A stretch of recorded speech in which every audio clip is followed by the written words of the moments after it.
ಮುಂದೆ ನಿಲ್ಲಿಸ್ತಾರೆ ಅಂತ ಆ ಇಬ್ಬರು ಯಾರು ಅಂತ ಹೇಳಿ ಸರ್ ಹೋಗ್ಲಿ ಹೇಳ್ಬಿಡಿ ಸರ್. ನಿಖೇತ್ ಫಸ್ಟ್ ಒಂದು ಲೈಟರ್ ನೋಟ್ ನೇರದಿಟ್ಟ ನಿರಂತರ ನಮ್ದು 18 ವರ್ಷದ ಬ್ರ್ಯಾಂಡ್ ಇದೆ, ದಯವಿಟ್ಟು ಅದನ್ನ ನೀವು ಯಾರು ಪೊಲಿಟಿಕಲ್ ಯೂಸ್ ಮಾಡ್ತಾರೆ.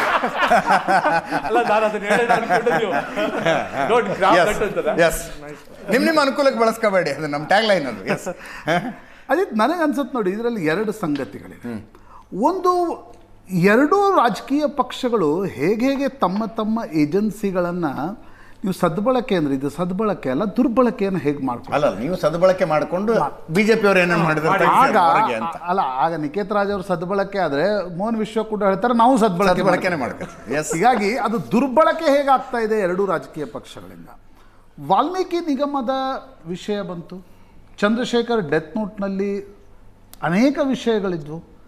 ಆದರೆ ಸ್ಪೆಷಲ್ ಇನ್ವೆಸ್ಟಿಗೇಷನ್ ಟೀಮ್ ಆ ಒಂದು ತನಿಖೆಯನ್ನು ಮಾಡ್ತಕ್ಕಂಥ ಸಂದರ್ಭದಲ್ಲಿ ಎಲ್ಲೂ ಕೂಡ ಸಚಿವರ ಪಾತ್ರ ಏನು ಅಂತಕ್ಕಂಥದ್ರ ಬಗ್ಗೆ ಸ್ಪಷ್ಟವಾಗಿ, ಅಂದರೆ ಸ್ಪೆಷಲ್ ಇನ್ವೆಸ್ಟಿಗೇಷನ್ ಟೀಮಿಂದ ಯಾವುದೇ ರೀತಿಯಾಗಿರ್ತಕ್ಕಂಥದ್ದು ಬರಲಿಲ್ಲ.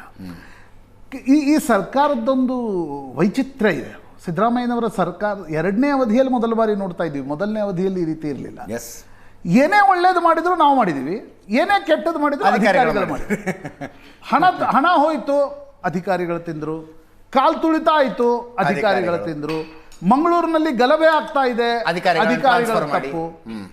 ಏನೇ ಒಳ್ಳೇದಾಗಲಿ ಗ್ಯಾರಂಟಿ ಯಾರು ಹಂಚಿದ್ರಿ? ಆಸ್ ಇಫ್ ಇವರೇ ಬೆಳಿಗ್ಗೆ ಎದ್ದು ಕಂಪ್ಯೂಟರಲ್ಲಿ ಹಣ ಹಂಚ್ತಿದ್ದಾರೆ ಅನ್ನೋ ರೀತಿ ನಾವು ಹಣ ಹಂಚಿದ್ವಿ ಅಂತಕ್ಕಂಥದ್ದನ್ನು ನೀವು ಗ್ಯಾರಂಟಿಗಳ ಓಟುಗಳನ್ನು ತೆಗೆದುಕೊಳ್ತಕ್ಕಂಥ ಪ್ರಯತ್ನವನ್ನು ಮಾಡ್ತೀರಿ. SIT ಇಲ್ಲಿಯವರೆಗೆ ನಾಗೇಂದ್ರರ ವಿಚಾರಣೆಗೆ ಸಂಬಂಧಪಟ್ಟಂತೆ ನಾಗೇಂದ್ರರ ರೋಲ್ ಆಫ್ ಆ ಇಡೀ ಹಗರಣದಲ್ಲಿ ಅವ್ರ ರೋಲ್ ಏನು ಅಂತಕ್ಕಂಥದ್ರ ಬಗ್ಗೆ SIT ಯಾವುದೇ ಗಂಭೀರ ಇನ್ವೆಸ್ಟಿಗೇಷನ್ ಮಾಡದಂತೆ ಇಲ್ಲಿಯವರೆಗೆ ಕಾಣಲಿಲ್ಲ. ಕಾಂಟ್ರರಿ ಟು ನೀವು ಇನ್ನೊಂದು ಇನ್ವೆಸ್ಟಿಗೇಷನ್ ಏಜೆನ್ಸಿ ತೆಗೆದುಕೊಳ್ಳಿ, ಎನ್ಫೋರ್ಸ್ಮೆಂಟ್ ಡೈರೆಕ್ಟರೇಟ್. ಅರೆ, ಕರ್ನಾಟಕದಲ್ಲಿ ಅತಿ ಹೆಚ್ಚು ಹಣ ಚುನಾವಣೆಯಲ್ಲಿ ಖರ್ಚು ಮಾಡಲ್ಪಡುತ್ತೆ ಅಂತಕ್ಕಂಥದ್ದು ಗೊತ್ತಿರುವ ಸಂಗತಿ, ಇದೇನು ಹೊಸ ಸಂಗತಿ ಅಲ್ಲ. ಹಾಗಿರುವಾಗ ಇಡಿ ಏನು ಹೇಳುತ್ತೆ, ಬಳ್ಳಾರಿಯಲ್ಲಿ ಒಬ್ಬರಿಗೆ 200 ರೂಪಾಯಿ ಹೇಗೆ ಕೊಟ್ರಿ ಅಂತಕ್ಕಂಥದ್ದರ ಬಗ್ಗೆ ನೀವು 1 ವರ್ಷ ಆದಮೇಲೆ ಈಗ ಇನ್ವೆಸ್ಟಿಗೇಷನ್ ಮಾಡ್ತಾ ಇದ್ದೀರಿ. ಬರೀ ಕಾಂಗ್ರೆಸ್ನವ್ರದ್ದೇ ಯಾಕೆ ಇನ್ವೆಸ್ಟಿಗೇಷನ್ ಮಾಡ್ತೀರಿ? ಹಾಗಾದರೆ ನಿಮಗೆ ಎನ್ಫೋರ್ಸ್ಮೆಂಟ್ ಡೈರೆಕ್ಟರೇಟ್ಗೆ ಮನಿ ಲಾಂಡ್ರಿಂಗ್ನ ಶಂಕೆ ಇದೆ ಅಲ್ವಾ? ಬನ್ನಿ, ಮೊನ್ನೆ 3 ಬೈ ಎಲೆಕ್ಷನ್ ನಡೆಸೋಲ್ಲ, ಮೊನ್ನೆ ಬೈ ಎಲೆಕ್ಷನ್ ನಡೆದ ನಂತರ ಗೆದ್ದ ಒಬ್ಬ ಕ್ಯಾಂಡಿಡೇಟ್ ನಾನು ಹೌವಾರ್ ಬಿಟ್ಟೆ ಅದನ್ನು ಕೇಳಿ. ಅವ್ರು ಹೇಳಿದ್ರು ನಾನು 150 ಖರ್ಚು ಮಾಡಿದ್ದೀನಿ, ಸೋತವ್ರು 170 ಕೋಟಿ ಖರ್ಚು ಮಾಡಿದ್ದಾನೆ ಅಂತ ಹೇಳಿದ್ರು ಅವರು. ನಾನು ವಿಚಾರ ಮಾಡ್ತಿದ್ದೆ ಇಡಿ ಎಲ್ಲಿದೆ ಅಪ್ಪ ಇಲ್ಲಿ ಅಂತ. ಅಂದರೆ ಅರ್ಥ ಏನು? ನಿಮಗೂ ನಿಮ್ಮ ಪೊಲಿಟಿಕಲ್ ಗೋಲ್ಸ್ಗಳೇನಿವೆ, ಆ ಕಾರಣದಿಂದ ನೀವು ಲೋಕಾಯುಕ್ತ ಸ್ಪೆಷಲ್ ಇನ್ವೆಸ್ಟಿಗೇಷನ್ ಟೀಮ್ ನಿಮ್ಗೆ ಹೆಂಗೆ ಬೇಕು ಹಂಗೆ ದುರ್ಬಳಕೆ ಮಾಡ್ತಿದ್ದೀರಿ ನಿಮ್ಮನ್ನು ಬಚಾವ್ ಮಾಡ್ಕೊಳ್ಳಿಕ್ಕೆ. ಇನ್ನೊಂದು ಕಡೆ ಕೇಂದ್ರ ಸರ್ಕಾರ ಏನು ಮಾಡ್ತಾ ಇದೆ, ಕಾಂಗ್ರೆಸ್ನವ್ರು ಹಣ ಹಂಚಿದ್ರೆ ನಾವು ರೇಡ್ ಮಾಡ್ತೀವಿ, 1 ವರ್ಷ ಆದಮೇಲೆ ರೇಡ್ ಮಾಡ್ತೀವಿ. ಆ ಹಣ ಈಗ ನನಗೆ ಅರ್ಥ ಆಗದೇ ಇರೋ ಸಂಗತಿ, ಆ ಹಣದ ನೀವು ಜಾಡ್ ಹಿಡಿದು ಹೊರಟಿದ್ದೀರಿ, ಆ ಹಣ ಜನರಿಗೆ ತಲುಪಿ ಆಯ್ತು ರೀ, ಹೆಂಗೆ ರಿಕವರ್ ಮಾಡ್ತೀರಿ? ಅದನ್ನ ಹೆಂಗೆ ರಿಕವರ್ ಮಾಡ್ತೀರಿ? ಹೆಂಗೆ ಅದನ್ನು ಕೋರ್ಟ್ನಲ್ಲಿ ತೋರಿಸ್ತೀರಿ? ನನಗಂತೂ ಅರ್ಥ ಆಗದ ವಿಚಾರ. ಯಾಕೆ ನನಗನ್ಸುತ್ತೆ ಎರಡೂ ರಾಜಕೀಯ ಪಕ್ಷಗಳು ತಮ್ಮ ಅನುಕೂಲಕ್ಕೆ ತಕ್ಕಂತೆ ಇನ್ವೆಸ್ಟಿಗೇಷನ್ ಏಜೆನ್ಸೀಸ್ಗಳನ್ನು, ಆಮೇಲೆ ಇದು ಭಾಳ ಓಪನ್ ಆಗಿ ನಡೀತಾ ಇದೆ. ಮೊದಲೆಲ್ಲ ಇದೊಂದು ರೀತಿಯಾಗಿರ್ತಕ್ಕಂಥ ಸ್ವಲ್ಪ ಮಟ್ಟಿಗೆ ಅದಕ್ಕೇನೋ ನಂಗೆ ಗೊತ್ತಿಲ್ಲ, ಅದು ಮಾನ ಮರ್ಯಾದೆ ಅನ್ನೋ ಶಬ್ದ ಉಪಯೋಗಿಸ್ಬೇಕೋ ಬೇಡ ಅಂತ. ಆ ಏಜೆನ್ಸಿಗಳನ್ನು ಉಪಯೋಗಿಸುವಾಗ, ದುರ್ಬಳಕೆ ಮಾಡುವಾಗ ಕೂಡ ಸ್ವಲ್ಪ ಮಾನ ಮರ್ಯಾದೆಯಿಂದ ಯೋಚನೆ ಮಾಡ್ತಿದ್ರು. ಈಗ ಹಂಗಲ್ಲ ರೀ. ಈಗ ನಾನು ನಾಗೇಂದ್ರರ ಮೇಲೆ SIT ಆಗಲಿ, ಆ ಚಂದ್ರಶೇಖರ್ ಅವ್ರ ಹೆಸರು ಬರೆದಿಟ್ಟು ಸಾಯಲಿ, ನಾನು ಅವರನ್ನು ಹೆಂಗೆ ಸಂಪುಟಕ್ಕೆ ತೆಗೆದುಕೊಳ್ಬೇಕು ಅನ್ನೋದು ಮುಖ್ಯಮಂತ್ರಿಗಳ ಆಲೋಚನೆ. ಇನ್ನೊಂದು ಕಡೆ ಕೇಂದ್ರ ಸರ್ಕಾರ ಅದು ಏನೇ ಆಗಲಿ ರೀ, ಕಾಂಗ್ರೆಸ್ನವ್ರು ಮಾಡಿದಾರಲ್ವಾ, ಎನ್ಫೋರ್ಸ್ಮೆಂಟ್ ಡೈರೆಕ್ಟರೇಟ್ ಕಳಿಸ್ತೀವಿ, CBI ಕಳಿಸ್ತೀವಿ, ಇನ್ಕಮ್ ಟ್ಯಾಕ್ಸನ್ನು ಕಳಿಸ್ತೀವಿ. ದಿಸ್ ಇಸ್ ನಾವಂದರೆ ಬೆಳಗ್ಗೆ ಈಗಷ್ಟೇ ನಾವು ಯಡಿಯೂರಪ್ಪ ಈಶ್ವರಪ್ಪನವ್ರ ಬಗ್ಗೆ ಚರ್ಚೆ ಮಾಡ್ತಾ ಇದ್ವಿ. ಆ ಬಾನ್ ಹಾಮಿ ಆದರೂ ಪಾಲಿಟಿಕ್ಸ್ನಲ್ಲಿ ಕಾಣದೇ ಹೋದರೆ, ಪಾಲಿಟಿಕ್ಸ್ ದಿನನಿತ್ಯದ ಒಂದು ರೀತಿಯಾಗಿರ್ತಕ್ಕಂಥ ಈ ಹಿಂದೆ ಬೆಂಗಳೂರು ನಿಮ್ಗೆ ಜಾಸ್ತಿ ಗೊತ್ತು, ಹಿಂದೆ ಅಂಡರ್ ವರ್ಲ್ಡ್ ರೀತಿ ರಾಜಕಾರಣ ಕಾಣಲಿಕ್ಕೆ ಶುರು ಆಗುತ್ತೆ, which is not good for anybody. Lohith ಅವರೇ, ಅವ್ರು ಮಾಡಿಲ್ವಾ ಇವ್ರು ಮಾಡಿಲ್ವಾ, ಅವ್ರ ಕಾಲದಲ್ಲಿ ಆಗಿರಲಿಲ್ವ ಈ ಕಾಲದಲ್ಲಿ ಆಗಿರಲಿಲ್ಲ, ಕೋರ್ಟ್ನಲ್ಲಿ ಈ ವಾದಕ್ಕೇನಾದರೂ ಬೆಲೆ ಇದೆಯಾ? ಖಂಡಿತವಾಗ್ಲೂ ಇಲ್ಲ. You cannot court the other allegations, you can court only the judgements.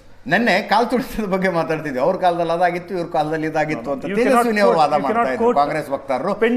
ಕೋರ್ಟಲ್ಲಿ ಹೇಳಿದನ್ನ ಅಂತ ಯಾವುದೇ ಪೆಂಡಿಂಗ್ ಕೇಸಸ್ಗಳು ಇರೋವಂಥದ್ದು ರಾಜಕೀಯವಾಗಿ ಹೇಳಕ್ಕಾಗಲ್ಲ. ಅವ್ರು ಮಾಡಿದ್ರು ನಾವು ಮಾಡಿದೀವಿ ಅಂತ ಹೇಳಿದ್ರೆ ದಟ್ ಇಸ್ ಗಿಲ್ಟ್. ನಿಮ್ಗೆ ಪನಿಷ್ಮೆಂಟ್ ಆಗ್ಬಿಡುತ್ತೆ. ಕೋರ್ಟ್ನಲ್ಲಿ ಆಗುವಂತ ವಾದ ವಿವಾದಗಳಲ್ಲಿ ತಾವು ನೋಡ್ಬೇಕಾಗುತ್ತೆ. ನಾನು ಈ ಚಾರ್ಜ್ ಶೀಟ್ ಸಂಬಂಧಪಟ್ಟಂತೆ 2 ಮಾತನ್ನ ಹೇಳಕ್ ಇಷ್ಟಪಡ್ತೀನಿ. ಒಂದು, ನಾಗೇಂದ್ರ ಅವರ ಮೊಬೈಲ್ 3 ಐಫೋನ್ ಡಿಸ್ಟ್ರಾಯ್ ಮಾಡ್ತಾರೆ ಅಂತ ಹೇಳಿ ಒಂದು ಸ್ಟೇಟ್ಮೆಂಟ್ ಇದೆ ಚಾರ್ಜ್ ಶೀಟ್ ನಲ್ಲಿ.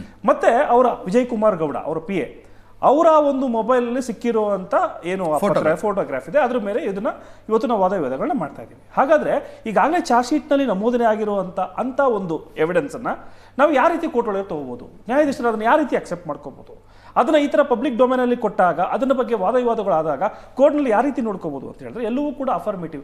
ಕೋರ್ಟ್ ಆಲೋಚನೆ ಬಿಟ್ಟಂತದ್ದು. ಫೋರೆನ್ಸಿಕ್ ಲ್ಯಾಬ್ಗೆ ಕಳಿಸಿದಾಗ ಅದು ಅವ್ರ ಮೊಬೈಲೇ ಸೀಸ್ ಮಾಡಿದ್ದಾರೆ ಅಂತ. ಇಲ್ಲಿ ನಾಗೇಂದ್ರ ಅವರ 3 ಮೊಬೈಲ್ ಡೆಸ್ಟ್ರಾಯ್ ಆಗಿರೋದಕ್ಕೋಸ್ಕರ ವಿಜಯ್ ಕುಮಾರ್ ಅವರ ಮೊಬೈಲ್ ಸೀಸ್ ಆಗಿರುವಂತದ್ದು ಬಹಳ ಪ್ರಾಮುಖ್ಯತೆ ಬರ್ತದೆ. ಮತ್ತೆ ಇನ್ನೊಂದು, ವಿನೋಬ ನಗರದಲ್ಲಿ ಆಗಿರುವಂತ FIR, ಮೊದಲನೇ FIR ಶಿವಮೊಗ್ಗ ನಗರದಲ್ಲಿ ಆಗಿರೋದು, ಅದೇ ಅಬಿಟ್ಮೆಂಟ್ ಆಫ್ ಸೂಸೈಡ್ ಅಂತ ವಿಷಯ. ಆ ಒಂದು ಚಾರ್ಜ್ ಶೀಟ್ ನ ಉಲ್ಲೇಖವನ್ನ ನಾನು ಅಡಿಷನಲ್ ಎವಿಡೆನ್ಸ್ ಆಗಿ ಕೊಡ್ತೀನಿ ಅಂತ ಹೇಳಿ ಚಾರ್ಜ್ ಶೀಟ್ ಅಲ್ಲಿ ಹೇಳ್ತಾರೆ. ನಾನು ಕೇಳುವಂತ ಮಾತೇನು ಅಂದ್ರೆ, ಆ ಒಂದು ಏನಾದರೂ ಈ ಟ್ರಾನ್ಸಾಕ್ಷನ್ಸ್ ಎಲ್ಲವೂ ಕೂಡ ಆದ್ರೆ PML ಆದ್ರೆ ಅಂದ್ರೆ 4ನೇ ಸೆಕ್ಷನ್ ಹೇಳುವಂಥದ್ದು ಪನಿಷ್ಮೆಂಟ್ ನ ಡಿಫೈನ್ ಮಾಡುತ್ತೆ. ಅಂದ್ರೆ 10 ವರ್ಷ ಆಗಿರ್ಬೋದು, 5 ವರ್ಷ ಆಗಿರ್ಬೋದು, ಅಥವಾ 7 ವರ್ಷ ಆಗಿರ್ಬೋದು. ಆ ಚಾರ್ಜ್ ಆಗ್ಬೇಕಂದಾಗ್ಲೇ ನಾವು ಆ ಒಂದು ವಿನೋಬ ನಗರದಲ್ಲಿ ಇರುವಂತ ಚಾರ್ಜ್ ಶೀಟ್ ನಾವು ಕೂಡ ಅದನ್ನು ಕೂಡ ಚಾರ್ಜ್ ಆದ್ರೆ ಖಂಡಿತವಾಗ್ಲೂ the guilt will be for both punishment. ಅಂದ್ರೆ ಅಬಿಟ್ಮೆಂಟ್ ಆಫ್ ಸೂಸೈಡ್ ಕೂಡ ಪನಿಷ್ಮೆಂಟ್ ಆಗುತ್ತಲ್ವಾ, ಅದನ್ನ ನಾವು ಅಡಿಷನಲ್ ಚಾರ್ಜ್ ಶೀಟ್ ಆಗಿ ಯೂಸ್ ಮಾಡ್ಕೊಳ್ಳೋ ಬದಲು ಅದನ್ನು ಕೂಡ ಚಾರ್ಜ್ ಮಾಡಬೇಕು ಅನ್ನೋದು ನಮ್ಮ ಉಲ್ಲೇಖ, ಕಾನೂನು ತಜ್ಞ ಒಂದು ಅಧಿಕ. ಹಾಗೆ ತಾವು ಮತ್ತೊಮ್ಮೆ ನೋಡಿದಾಗ ಚಾರ್ಜ್ ಶೀಟ್ ನಲ್ಲಿ ಮೊದಲನೇ ಪುಟಗಳಲ್ಲಿ ತಾವು ನೋಡ್ಬೋದು ಪದ್ಮನಾಭ ಆಗಿರ್ಬೋದು, ನಾಗೇಂದ್ರ ಆಗಿರ್ಬೋದು, ಅವರ ಉದ್ಯೋಗಗಳನ್ನ ಚಾರ್ಜ್ ಶೀಟ್ ಅಲ್ಲಿ ಹೇಳ್ಕೊಂಡು ಹೋಗ್ತಾರೆ. ಮತ್ತೆ ಇತರ 26 ಜನ ಅವ್ರು ಯಾವ ಉದ್ಯೋಗಗಳನ್ನು ಕೂಡ ನಮೂದನೆ ಮಾಡಿರಲ್ಲ. ಈಗ ತಾವು ಚಾರ್ಜ್ ಶೀಟ್ ನ ಓದಬೇಕಂದಾಗ ರೋಹಿತ್ ಜ್ಯುವೆಲರ್ಸ್ ಅಂತ ಬರುತ್ತೆ, ಇನ್ನೊಂದು ಜ್ಯುವೆಲರ್ಸ್ ಅಂತ ಬರುತ್ತೆ, ದುಡ್ಡು ಟ್ರಾನ್ಸಾಕ್ಷನ್ಸ್ ಅಂತ ಬರ್ತಿರುತ್ತೆ. ಅದರಲ್ಲಿ head of the charge sheet ನಲ್ಲಿ ಯಾರ್ಯಾರು ಯಾವ ಮಾಲೀಕತ್ವವನ್ನ ಹೊಂದಿರ್ತಾರೆ ಅನ್ನೋದು ನಮೂದನೆ ಮಾಡಿದ್ರೆ ಬಹುಶಃ ಬಹಳ ಅಟ್ರಾಕ್ಟಿವ್ ಆಗಿರುವಂಥದ್ದು. ಸೊ ಇವೆಲ್ಲವೂ ಕೂಡ ಒಂದು ಕೋರ್ಟ್ ಫೈಂಡಿಂಗ್ಸ್ ನಲ್ಲಿ ಅಡಿಷನಲ್ ಚಾರ್ಜ್ ಶೀಟ್ ನಲ್ಲಿ ಏನಾದ್ರೂ ರೆಕ್ಟಿಫೈ ಮಾಡ್ಕೊಂಡು ಇಡಿಯೋರು ಹೋಗ್ತಾರಾ ಅನ್ನೋದು ನೋಡ್ಬೇಕಾಗುತ್ತೆ. ಮತ್ತೆ 2ನೇ FIR ಒಂದಿದೆ, ತಾವು ಗಮನಿಸಿರ್ತೀರಿ. 2ನೇ FIR, ಆ 2ನೇ FIR ಅಲ್ಲಿ ಯಾವುದೇ ರೀತಿಯಾಗಿ PML ಆಕ್ಟ್ ಬರಲ್ಲ. ಯಾವಾಗ CBI ಬರ್ತದೋ ಆಗ್ಲೇ PML ಆಕ್ಟ್ ಬರ್ತವೆ. ಹಾಗಾಗಿ 2ನೇ ಕೇಸಿನ FIR ನಮೂದನೆ ಮಾಡಿರುವಂತದ್ದನ್ನು ಕೂಡ ಚಾರ್ಜ್ ಶೀಟ್ ಆಗಿರಲ್ಲ, ಅದನ್ನ ಕಾಪಿ ಪೇಸ್ಟ್ ಮಾಡ್ಕೊಂಡು ಹೋಗಿದ್ದಾರೆ. ಇವೆಲ್ಲವೂ ಕೂಡ ಟ್ರಯಲ್ ಸ್ಟಾರ್ಟ್ ಆದ್ರೆ ಮಾತ್ರ ಖಂಡಿತವಾಗ್ಲೂ ಆ ಸೆಕ್ಷನ್ ಕೂಡ 306 ಫಾರ್ ಎಕ್ಸಾಂಪಲ್ ನಾನು ಒಂದೇ ನಿಮಿಷ ಹೇಳ್ಬಿಡ್ತೀನಿ. ಚಾರ್ಜ್ ಅಂದ್ರೆ ಏನು, ಚಾರ್ಜ್ ಆಗ್ಬೇಕಂದಾಗ ನಾಗೇಂದ್ರ ನಿಲ್ಸ್ಕೊಂಡು ಕೋರ್ಟ್ ಕೇಳುತ್ತೆ, ನೋಡಿ ನಿಮ್ಮ ಮೇಲೆ ಇಂಥ ಆರೋಪಗಳಿದ್ದಾವೆ, ನೀವು ಒಪ್ಪಿಗೆ ಇಲ್ವಾ ಅಂತ ಹೇಳಿ. ಹಾಗೆ ಅಬಿಟ್ಮೆಂಟ್ ಆಫ್ ಸೂಸೈಡ್ ಆಗಬೇಕು, ಯಾಕಂದ್ರೆ ಒಂದು ಜೀವ ಹೋಗಿದೆ ಅಲ್ಲಿ. ಆ ಅಬಿಟ್ಮೆಂಟ್ ಸೂಸೈಡ್ ಮಾಡ್ಬೇಕಂದಾಗ ಅದ್ರಲ್ಲಿ ಬಂದಿರುವಂತ ಇದು ಹೇಳ್ತಾರೆ, ನೀನು ಅದಕ್ಕೆ ಏನ್ ಹೇಳ್ತೀಯ ಅಂತ ಕೇಳ್ತಾರೆ. ಸೊ ಅದಕ್ಕೂ ಕೂಡ ಗಿಲ್ಟ್ ಆರ್ ನಾಟ್ ಗಿಲ್ಟ್ ಅನ್ನೋ ತಗೊಳ್ಳುವಂಥದ್ದು ಬಹಳ ಮುಖ್ಯ ಈ ಚಾರ್ಜ್ ಶೀಟ್ ಅನ್ನೋದು ನನ್ನ ಒಂದು ಮಾತು.